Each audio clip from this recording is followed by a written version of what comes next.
جیسے کہ اردو کے خلاف ان کا رویہ تھا. یوپی کے اندر جب اردو کی جگہ ہندی کو انہوں نے آفیشیل لینگویج بنانے کی کوشش کی تو اس وقت مسلمانوں نے یہ سمجھا کہ اگر ہندو غالب آ گیا تو یہ ہمارے کلچر کو، ہماری لینگویج کو، ہمارے ریلیجن کو ختم کرنے کی یا کم کرنے کی کوشش کریں گے.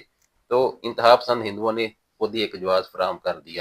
اسی طرح آپ نے دیکھا جو بنگال ہے، بنگال پر جو اکثریت تھی اس وقت وہ ہندوؤں کی تھی، اور مسلمانوں کا اور مسلمان یہ سمجھ رہے تھے کہ ان کا وہاں پر معاشی طور پر استحصال ہو رہا ہے. مسلمان چاہتے تھے کہ جس جگہ پر مسلمانوں کی اکثریت ہے اس کو علیحدہ کر دیا جائے. تو 1905 میں لارڈ کرزن نے بنگال کو دو حصوں میں، ایسٹ بنگال اور ویسٹ بنگال میں تقسیم کر دیا. جب تقسیم کیا تو مسلمانوں میں ایک خوشی کی لہر دوڑی، لیکن ہندو اس سے شدید ناراض ہوئے. ہندوؤں نے سوادیشی کی موومنٹ شروع کر دی اور وہ کہتے تھے کہ ہم بنگال کو دوبارہ اکٹھا کیا جائے تاکہ پورا بنگال اکثریت ہندوؤں کی اور پولیٹیکلی وہاں پر قابض رہیں. اس کے خلاف مسلمان اس کو بنگال کو اکٹھا نہیں رکھنا چاہتے، کیونکہ مسلمانوں کا یہ ذہن تھا کہ جہاں جہاں مسلمانوں کی اکثریت ہے وہاں پر مسلمانوں کی حکومت ہونی چاہیے. مسلمانوں کو یہ تجربہ تھا، یہ مسلمان یہ سمجھتے تھے کہ اگر ہندو اکثریت میں آ کر ہم پر حکومت کرنا شروع ہو گئے تو سب سے پہلے وار جو کریں گے وہ ہمارے مذہب پر کریں گے، کیونکہ ہندو یہ سمجھتے تھے کہ مسلمانوں نے اقتدار کے دوران ہندوؤں کے ساتھ بڑی زیادتی کی ہے اور اس کا بدلہ لینا چاہتے تھے. یہ چیز ایک ڈیولپ ہوتی گئی. 1906 میں جو موجودہ بنگلہ دیش ہے، بنگال، وہاں پر آل انڈیا مسلم لیگ کا آغاز یا باقاعدہ بنیاد رکھی جاتی ہے. نواب وقار الملک اور نواب محسن الملک آل انڈیا مسلم لیگ کی ابتدا کرتے ہیں یا آغاز کرتے ہیں. سر آغا خان دی تھرڈ اس کے پہلے پریزیڈنٹ سلیکٹ ہوتے ہیں، اور 1906 میں ہی قائد اعظم جو وہ پولیٹکس میں باقاعدہ انٹری کر دیتے ہیں اور وہ کانگریس کو جوائن کر لیتے ہیں. ابھی مسلمان یہ کہتے ہیں کہ جہاں پر مسلمانوں کے جن جن خطوں میں، جن جن علاقوں میں مسلمانوں کی اکثریت ہے، وہاں پر مسلمانوں کو ایک سیپریٹ الیکشن لڑنے کا ایک حق ملنا چاہیے. مسلمان سیپریٹ الیکٹوریٹ چاہتے تھے کیونکہ انڈیا پر زیادہ جو اکثریت تھی وہ ہندوؤں کی تھی، اور مسلمان چاہتے تھے کہ مسلمانوں کو بھی نمائندگی ملے. اگر جمہوریت کی بنیاد پر اور یہ ووٹنگ کی بنیاد پر فیصلہ کیا جاتا تو ڈیفینیٹلی ہر جگہ پر ہندو ہی قابض ہو جاتے. مسلمان کہتے تھے کہ ہمیں جداگانہ انتخاب کی سہولت دی جائے تاکہ مسلمانوں کے نمائندے صرف مسلمان ہی بن سکیں اور ہندوؤں کے نمائندے ہندو ہی بن سکیں، مسلمانوں کو ووٹ صرف مسلمان ہی دیں. 1909 میں مارلیمنٹ اور ریفارمز آتی ہیں جس کو انڈین کونسل ایکٹ 1909 بھی کہتے ہیں. اس میں مسلمانوں کے اس مطالبے کو مانا گیا. مسلم لیگ نے اس کو ایکسیپٹ کر لیا جبکہ کانگریس نے اس کو ایکسیپٹ کرنے سے انکار کر دیا. 1913 میں 1913 میں قائد اعظم محمد علی جناح مسلم لیگ جوائن کر لیتے ہیں. ابھی اس وقت قائد اعظم محمد علی جناح کانگریس کے ممبر بھی ہیں اور مسلم لیگ کے ممبر بھی ہیں، اور 1916 میں مسلم لیگ کے صدر بن جاتے ہیں، آغا خان کو سکسیڈ کرتے ہیں اور مسلم لیگ، آل انڈیا مسلم لیگ کے وہ پریزیڈنٹ سلیکٹ ہو جاتے ہیں. اس وقت تک قائد اعظم کانگریس کے ممبر بھی ہیں اور مسلم لیگ کے ممبر بھی ہیں، بلکہ پریزیڈنٹ ہیں. تو ان کی یہ پوری کوشش ہے کہ یہ دونوں جماعتیں مل کر کوئی مشترکہ لائحہ عمل تیار کریں، انگریزوں سے آزادی حاصل کریں اور اکٹھے مل کر رہیں. ابھی تک ان کو اکٹھے رہنے میں افادیت نظر آ رہی ہے اور ان کو ہندو مسلم بھائی چارے کا ایک سفیر بھی قرار دیا جاتا ہے. پھر وہ لکھنؤ پیکٹ کرواتے ہیں 1916 میں. قائد اعظم کی کوششوں سے لکھنؤ پیکٹ جو ہوتا ہے اس میں دونوں پارٹیز، کانگریس اور مسلم لیگ، جہاں جہاں پر جو مذہبی منارٹیز ہیں ان کو نمائندگی دینے کا حق اختیار کیا جاتا ہے. 1919 میں مونٹیگو چیمسفورڈ ریفارم یعنی کہ انڈین ایکٹ 1919 کا آغاز ہوتا ہے، اور 1919 میں گاندھی کانگریس کو جوائن کر لیتے ہیں. 1919 کا وہ ایئر ہے کہ جب پہلی جنگ عظیم ختم ہوتی ہے اور جو آٹمن امپائر ہے یعنی سلطنت عثمانیہ اس کے ٹکڑے ہو جاتے ہیں، مسلمانوں کی خلافت ختم ہو جاتی ہے اور خلافت کی تحریک کا آغاز ہوتا ہے. جب خلافت کی تحریک کا آغاز ہوتا ہے تو علی برادران اور بہت سارے جو برصغیر کے مسلمان ہیں وہ اس تحریک کا آغاز برصغیر سے کرتے ہیں. یہ وہ موقع ہے جب کانگریس کو موقع مل جاتا ہے کہ مسلمانوں کے جذبات کو اپنے حق میں استعمال کیا جائے، تو فوری طور پر گاندھی کی قیادت میں جو کانگریس ہے وہ ساتھ دیتی ہے مسلمانوں پر، اور خلافت کی تحریک میں مسلمانوں کا ساتھ دیتی ہے. جب کانگریس مسلمانوں کا ساتھ دیتی ہے تو مسلمانوں کے جو جذبات ہیں وہ کانگریس کے لیے نرم ہو جاتے ہیں. کانگریس کو بہت بڑی ایک پولیٹیکلی ایڈوانٹیج مل جاتا ہے اس قدم اٹھانے سے. تو ابھی جو علیحدگی کو وطن کی یا علیحدہ ہوم لینڈ کی جو تحریک ہے وہ پھر ماند پڑ جاتی ہے، کیونکہ اس قدم سے مسلمان کانگریس کے بہت نزدیک چلے جاتے ہیں۔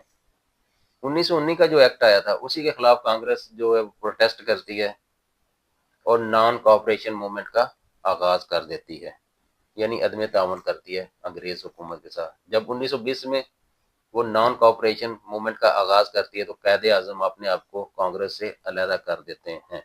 وہ سمجھتے ہیں کہ یہ وہ موقع نہیں ہے کہ جہاں پر حکومت کے خلاف کوئی اقدام یا کوئی پروٹیسٹ کیا جائے۔ اسی دوران پھر انتہا پسند ہندوؤں کی طرف سے محاسبہ اور شدی کی تحریکیں شروع کی جاتی ہیں۔ جب وہ تحریکیں شروع کی جاتی ہیں تو پھر مسلمانوں کو ہندوؤں کے خلاف پھر جذبات بڑک اٹھتے ہیں۔ 1924 میں 1924 میں وہ کانگریس کے پریزیڈنٹ الیکٹ ہو جاتے ہیں۔ ابھی آتے ہیں ڈاکٹر علامہ محمد اقبال۔ 1926 میں علامہ اقبال باقاعدہ طور پر مسلم لیگ کو جوائن کر لیتے ہیں، اور ان کے مسلم لیگ کو جوائن کرنے کے بعد مسلم لیگ کی جو تحریک ہے اس میں ایک جان پڑ جاتی ہے۔ علامہ اقبال ایک مفکر ہیں، ایک شاعر ہیں، ان کی بات کو سنا جاتا ہے، ان کے کہنے میں اثر ہے، ان کو تقریر کرنا آتی ہے، ان کے پاس نالج ہے، وہ ڈاکٹر ہیں۔ ان کی بات سن کر جو نوجوان ہے ان کا خون میں جذبہ آتا ہے۔ تو جب اقبال مسلم لیگ جوائن کرتے ہیں تو جو مسلم لیگ ہے اس میں ایک نئی روح آ جاتی ہے۔ علامہ اقبال صوبائی اسمبلی کے ممبر بھی الیکٹ ہو جاتے ہیں۔ پھر 1927 میں اور 28 میں سیمن کمیشن آتا ہے۔ اس کا مقصد 1919 کا جو ایکٹ ہے اس کو ریوائیو کرنا یا اس میں کچھ چینجنگ لانا ہے۔ لیکن اس میں جو مسئلہ ہے وہ یہ کہ سیمن کمیشن میں جتنے ممبر ہیں 7 کے 7 ممبر وہ سارے برٹش ہیں، اور اس میں کوئی بھی لوکل ہندو مسلم یا کوئی بھی لوکل اس میں ممبر نہیں ہے۔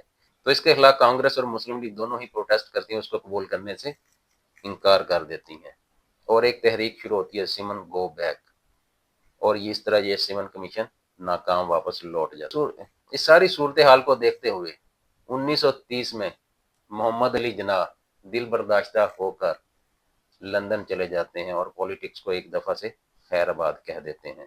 وہ ابھی لندن جا کر لا کی پریکٹس کرنا چاہتے ہیں۔ وہ انڈیا کی سیاست پر بات کرتے ہوئے کہتے ہیں a part time job for full time cranks۔ 1930 کے اندر ہی ایک نیا ٹوسٹ آتا ہے پاکستان کی سٹوری میں۔ اب باقاعدہ طور پر ڈاکٹر علامہ محمد اقبال الہ آباد کے خطبہ کے دوران علیحدہ وطن کا ایک تصور پیش کر دیتے ہیں۔ تو پہلے جو بات کی جا رہی تھی وہ ایک خیالی باتیں یا کوئی اس میں کوئی باقاعدہ یہ نہیں بتایا گیا تھا کہ کون سا جگہ کس ملک میں شامل ہوگی یا ریاست کیا ہوگی۔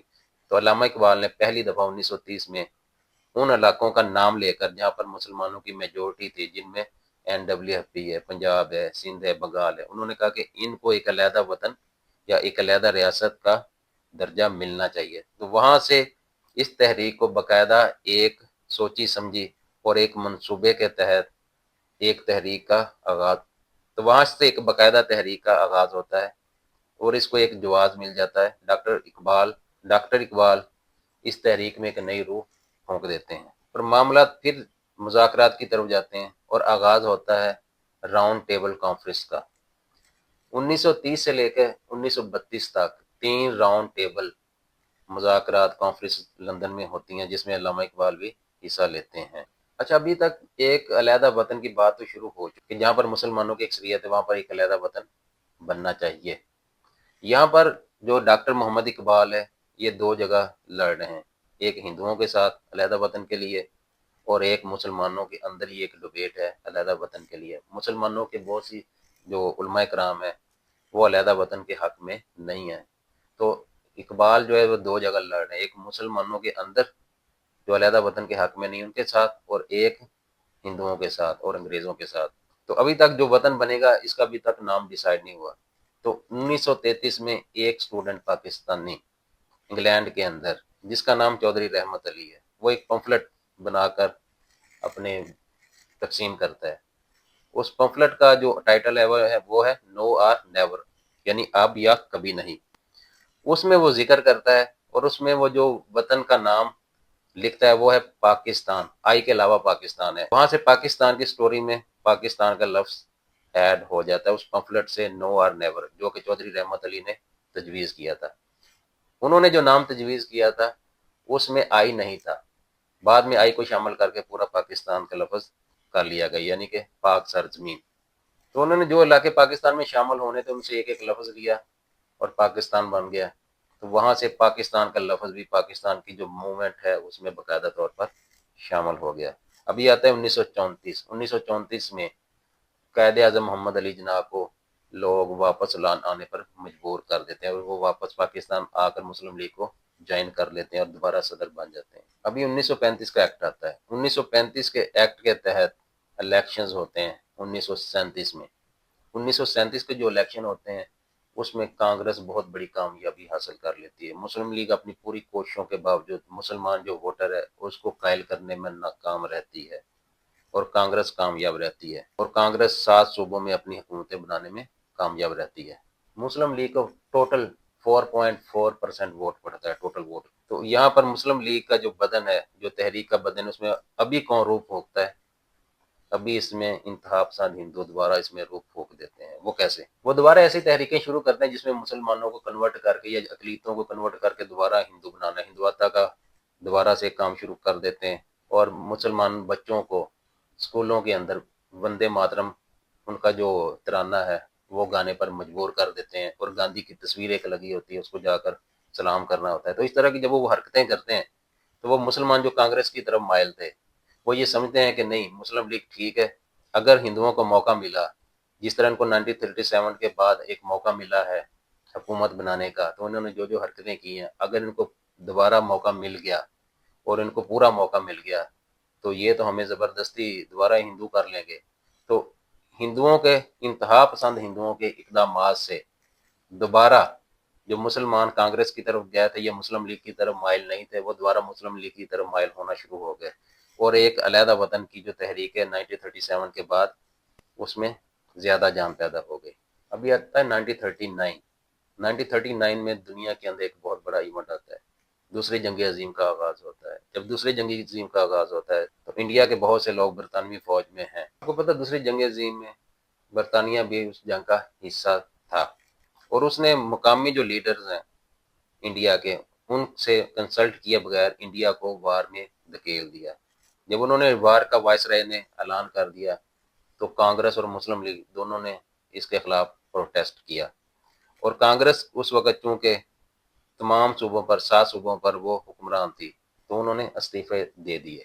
1940 میں مسلم لیگ کا ایک سالانہ اجلاس لاہور میں ہوتا ہے، منٹو پارک میں، جہاں پر آج کل مینار پاکستان ہے، اس وقت اس کو منٹو پارک کہتے تھے۔ اس اجلاس کے دوران مولوی عبدالحق جن کا تعلق بنگال سے ہے وہ ایک ریزولوشن پاس کرتے ہیں، ایک قرارداد پاس کرتے ہیں، جس میں کہا جاتا ہے کہ جہاں جہاں مسلمانوں کی اکثریت ہے وہاں وہاں پر مسلمانوں کی حکومت بننی چاہیے۔ اس کو ہم کہتے ہیں ریزولوشن آف پاکستان یا قرارداد پاکستان۔ یہ ہوئی تھی 1940 میں منٹو پارک لاہور میں، اور یہ پیش کی تھی مولوی عبدالحق جن کا تعلق بنگال سے تھا جو کہ ابھی بنگلہ دیش ہے۔ جب تحریک آزادی کی بڑھ جاتی ہے تو انگریز یہ دیکھتے ہیں کہ ابھی یہاں پر قبضہ کرنا یا زیادہ دیر رہنا مشکل ہے، اور اس کے علاوہ جو پرائم منسٹر ہیں برطانیہ کے وہ وعدہ کرتے ہیں کہ جنگ عظیم کے بعد ہم انڈیا کو آزادی دے دیں گے۔ 1942 میں ایک مشن آتا ہے جس کو کرپس مشن کہا جاتا ہے۔ اس مشن کے تحت جو برطانیہ ہے وہ کانگریس اور مسلم لیگ کو کہتا ہے کہ آپ ہمارا ساتھ دیں، اس جو دوسری جنگ عظیم ہے اس میں برطانیہ کا ساتھ دیں تو ہم آنے والے دنوں میں آپ کو ڈومینین اسٹیٹ کا درجہ دے دیں گے۔ لیکن اس کو نہ کانگریس مانتی ہے اور نہ مسلم لیگ مانتی ہے، اور 1942 میں کوئٹ انڈیا تحریک کا آغاز کانگریس کی طرف سے شروع ہو جاتا ہے۔ 1942 میں کوئٹ انڈیا کا جب آغاز ہوتا ہے تو وہاں پر کانگریس کی بہت سی لیڈرشپ کو قید کر لیا جاتا ہے، اور یہاں پر قدرت کی طرف سے مسلم لیگ کو ایک اور موقع مل جاتا ہے۔ مسلم لیگ کے لیے حالات کافی سازگار ہو جاتے ہیں کیونکہ ابھی انگریز حکمران کانگریس کے بہت سے لیڈروں کو گرفتار کر چکا ہے۔ پھر 1946 میں جنگ عظیم کے بعد برطانیہ پر بہت زیادہ دباؤ ہے، کیونکہ دوسری جنگ عظیم کے بعد کوئی بھی اسٹیٹ کسی کو کالونی نہیں بنا سکتا، کسی کا نو آبادی نہیں بنا سکتا، تو برطانیہ پر بہت زیادہ دباؤ ہے۔ برطانیہ اس کو علیحدہ کرنا چاہتا ہے، لیکن اس طرح علیحدہ کرنا چاہتا ہے کہ اس کا اقتدار کسی نہ کسی صورت میں برقرار رہے۔ 1946 میں ایک کیبنٹ مشن آتا ہے۔ ابھی انگریز یہاں سے جانا چاہتا ہے لیکن اس کے پاس کوئی فارمولا نہیں ہے کہ جانے کے بعد یہاں پر جو پاور شیئرنگ ہوگی وہ کیسے ہوگی، کیونکہ جو کانگریس چاہتی ہے وہ یونائٹڈ انڈیا چاہتی ہے، وہ چاہتی ہے کہ اکثریت کی بنیاد پر فیصلہ ہو، اور جو مسلم لیگ ہے وہ یہ چاہتی ہے کہ نہیں، جہاں جہاں پر جس جس کی اکثریت ہے اس کو موقع ملا جائے، اور اسی طرح وہ علیحدہ وطن کی حمایت کرتے ہیں۔ تو یہ دونوں بڑی پارٹیاں آپس میں متفق نہیں ہیں۔ پھر کیبنٹ مشن 1946 میں آتا ہے، اس میں وہ کچھ پرپوزل دیتے ہیں، وہ کہتے ہیں کہ انڈیا کو اکٹھا رکھا جائے، یونائٹڈ رکھا جائے، اور انڈیا کو وہ 3 حصوں میں تقسیم کرتے ہیں، گروپ اے، گروپ بی اور گروپ سی۔ گروپ اے وہاں جہاں پر ہندوؤں کی اکثریت ہے، جیسے یو پی آ گیا۔ گروپ بی وہاں پر جہاں پر مسلمانوں کی اکثریت ہے، جیسے پنجاب ہے، جیسے سندھ ہے، جیسے بنگال ہے۔